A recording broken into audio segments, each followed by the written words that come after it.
everyone, my name's Sophie and today I want to share with you a video about my journey with chronic fatigue and how I got over it and the things that I did that helped me along the way, because it's definitely been a journey. So I have a little list here that I'm going to be looking at, but basically I had Epstein-Barr virus when I was 17. And I was out of school for 3 months, which I think isn't the normal with Epstein-Barr. I think for the most part people get, either they don't know that they've had it and their body just fights it off, or they get sick, really sick for 2 to 3 weeks and then they're fine. But for some people they can end up getting chronic fatigue from it, and I think for me I had some complications and my body was attacking its own platelets and I had a really low platelet count, so it was sort of on the side of autoimmune at the same time. And yeah, so I was really sick for 3 months, and then I don't think I ever fully recovered. And then I went into university the next year, and 27 hours of classes plus a part-time job, and my body just couldn't handle it, and I got sicker and sicker and more tired. And yeah, it got to the point where, like, I remember going out with a friend one night and I had maybe 2 drinks and I was out for 3 weeks. Like, I could not do anything. So that was the start of me really looking into it and going to see a doctor, and they were like, yep, you have chronic fatigue. And the diagnosis with chronic fatigue is kind of like, you have it for life, and there isn't a lot known about it. I think it's quite an umbrella term. So some people end up with fibromyalgia as well, and a couple of different things. So it's kind of like an umbrella term, and no one really knows how to treat it properly, and it's not something that you can diagnose with a blood test. It's just like by your symptoms. So I was diagnosed with chronic fatigue and didn't really know where to go. The doctor that I went to told me I should rest, and that's kind of what all of the doctors say, is just get lots of rest. But actually that turned out to be the worst thing. So I'm going to talk through the things that really helped me, but just to describe my symptoms, it was like lots of inflammation in my body, swollen glands all the time, like even when I would have a slightly late night or be a little bit stressed out, like my glands would swell up straight away. And just exhausted. Yeah, really exhausted. Oh, puffy eyes as well. So to give you an idea of how tired I was, when I was on the bus to uni, I couldn't listen to music because that would tire me out too much. Like, I had to just stay present and look out the window, because otherwise I'd arrive to uni exhausted just from listening to music, which to hear now is crazy, but yeah, that was my life for a year, pretty intensely. And yeah, I've only, like, the past couple of years have gotten a lot better. So it was my life for a while. So the first thing I'm going to talk about is physical health. Physical health, when you talk to a regular GP, they give you, GPs in general will give you a very general view, as they are general practitioners. So they have a general idea of everything, and then if you want to go into it further, it's probably best you go see a specialist. So my GP referred me onto a fatigue clinic that worked out of a hospital near me, and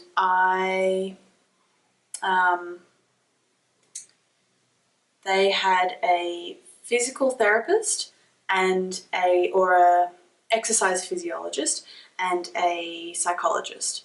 So they were kind of coming at it from both angles. But the main thing that they worked on, the main thing that the exercise physiotherapist worked on, was called a technique called pacing and staging.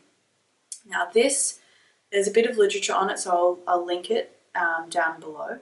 But it's basically what it sounds like. So she would give me a certain number of steps that I would aim for each day. And at the beginning, I think it was like 2,000, like really, really low. For the average person, it's 10,000 recommended steps per day, I think. So I was starting out with 2,000 steps a day, and they would basically give it to you for 2 weeks, and then you'd reassess at the end of the 2 weeks. If it was going well and it was, you know, just enough for you, you would keep going for another 2 weeks and then reassess. And if you were doing really fine and you felt like you could do a lot more, you could bump it up to, you know, 3,000 or 2,500 if you just want to do it step by step, literally. So that was the first thing that I started doing, and this was like a complete opposite sort of approach to just rest, right? Because you need to be moving your body regularly, and when you're bedridden for weeks or months, it messes up all of your systems completely. So really important to keep moving, but be as gentle as you need to, and really listen to your body, but try and keep something consistent so that you get your blood flowing. Helps reduce inflammation, which if you're experiencing, definitely gentle movement. And so that's sort of the pacing and staging idea, the general idea. And the other thing that I learned from this fatigue clinic was rest breaks. Now, it's kind of just the idea of a nap or just a short break in the day. It doesn't have to be sleep. In fact, for the most part, I didn't sleep because it's just meant to be 5 to 15 minutes. And you can do it. So when I was at uni, I would literally just go to the bathroom and close, like sit on a toilet, like with the lid down, and close the door and close my eyes for 5, or if I had it, 15 minutes. And I would just sit there and allow my body to calm down and listen to my breathing. No music, no phones, no distractions, purely just resting. This made the biggest difference for me. I think this was the thing that really helped me shift, and to be able to do so much more. I could sort of get my energy back after each rest break rather than for the whole day just like energy plummeting until I hit my bed and I was exhausted. I was able to maintain a steady energy level throughout the day. So that was what I got out of the fatigue clinic that I went to, and definitely the psychologist is great. And if you have stuff that you want to talk about with a psychologist, I would highly recommend it. It's also really good to help stay on top of things that come up for you emotionally when you can't do what everyone else is doing. So for me, I was, in my first year of uni, second year of uni, everyone's going out all the time, always drinking, always socializing, and I could barely do 2,000 steps a day. So yeah, there's a lot of emotional stuff that comes along with that. And I think it's important to stay on top of that as well. So I'll talk about mental health after the physical health. So the pacing and staging and the rest breaks is what I got from the fatigue clinic. And on my own, I started to develop a meditation practice and yoga. And so obviously both of those fit into mental health as well. I mean, everything does. It's all interconnected, your physical health and your mental health. So meditation, I downloaded Headspace, which I'm sure you've heard of. And they had a really good 10-day, I think it was 10-day starter pack. And it was like 10 minutes for 10 days. And it teaches you how to meditate from the very beginning, like very, very simple techniques. And I noticed a huge shift. What I actually noticed was that every time I sat down to meditate, I would overheat. Like it was like this inflammation coming up in my body and then being able to release out something, energy that I've stored in my body for a really long time, and just giving myself the space to sit and be quiet. Lots of things started coming to the surface just from sitting and meditating. So that was awesome. And then I started doing yoga, and I did a lot with Yoga with Adriene on YouTube. She is amazing, and I can very strongly say that she was a huge part in my chronic fatigue recovery. Her videos are amazing. She has a deep stretch one, which is my absolute favorite and go-to, but she has some really short ones as well. So she'll have 10 minutes, even 5 minutes sometimes, up to an hour. And it ranges from vinyasa to which is fast flow, or bedtime yoga, and everything in between. So if you seriously can barely get yourself out of bed, if you can just click a 5-minute video, it makes all the difference, and it makes you feel so much better about yourself. You feel accomplished, and actually, one thing that I remember listening to when I first was diagnosed, I went onto YouTube and was like trying to figure out what to do. And there was one person that said, even if you can do movement in bed, so if you can do some gentle stretches, whether it's like wrist circles or, twists to get your back a bit more loose and blood flowing, and even if it's meditating, so you can do meditations lying down as well. Any little thing to just take your mind off what you're going through and to allow your body to process whatever's going on inside as well. So that was yoga and meditation, and regular practice is really what makes a difference. So if you can start with once a week or whatever you can manage and just slowly work your way up, I promise that will make a big difference. And what else with physical health? So,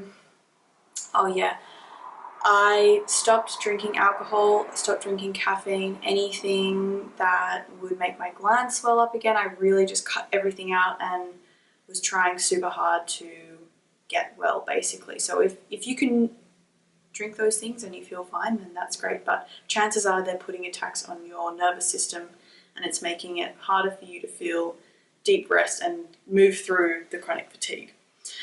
So no caffeine, no alcohol, and if you can, remove as many processed foods as you can and focus on whole foods that make you feel really good, because that will also help reduce inflammation in your body. And obviously do this all with loving kindness for yourself. There's no need to be hard on yourself for what you're going through. It's your body telling you that you need to reevaluate maybe, and it's a chance to really go deep and figure out what's going on for you. Now, all of this stuff is very personal, right? This might not have any benefits for you, or there might be a few things that you like the idea of, and you can just pick and choose, because everyone's health is so personal, and I really truly believe in that personal approach and not taking what everyone has to say as hard facts and hard truth, because you will find your own truth, and that's the most powerful thing in it. It's everyone is on their own journey.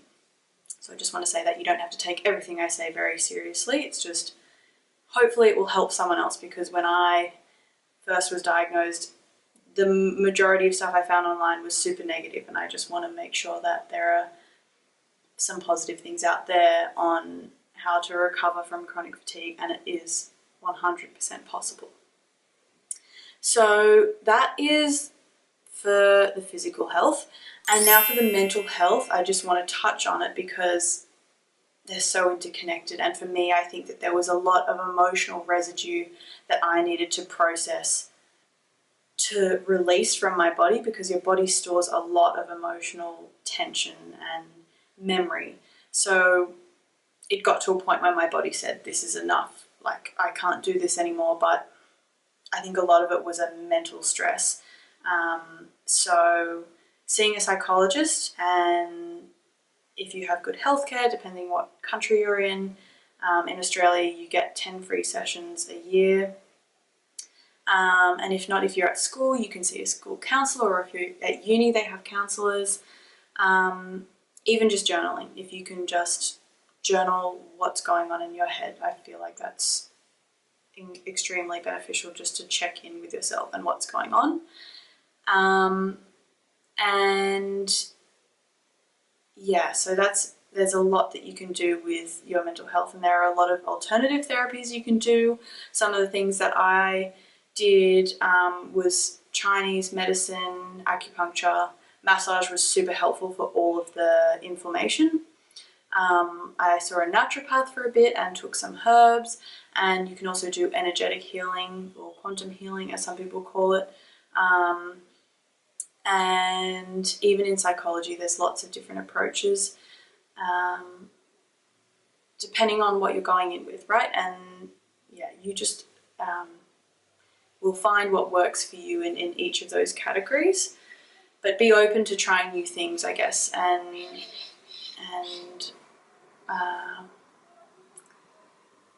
for the most part, I mean, the best things that you can do, for me anyway, was yoga and meditation, and they're 100% free.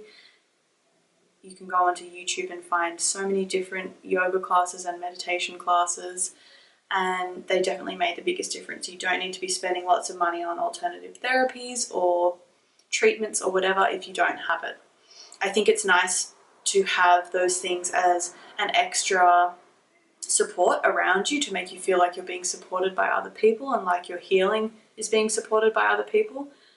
But from my personal experience, it is the inner work that you do with yourself and for yourself that makes the biggest difference. So the reason that I made this video is because I just want to make sure that there is something positive and hopeful out there for people who are struggling with their health, whether it is mental or physical, and to know that you can get better, you can recover. Obviously it's a journey and I'm not a perfect human, but I can definitely do a lot more than I used to be able to.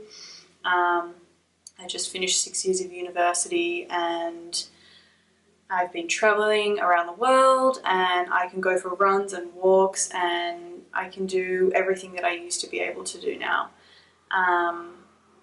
I still don't drink alcohol and I don't drink a lot of caffeine because I think I'm still sensitive to that. But yeah, I am definitely in a much better place than I was when I was first diagnosed, and that was 6 years ago. So in the scheme of things, in the scheme of someone's whole life, it's not a very long time, and it didn't take 6 years to be completely better. When I was still in university, I did a whole year of exchange in another country and travelled around and was going to university with classes in another language. So yeah, each year gets better and better, each week gets better and better. You just have to look after yourself and be kind to yourself. It's the number one thing. Okay, thank you for watching. I hope this helps.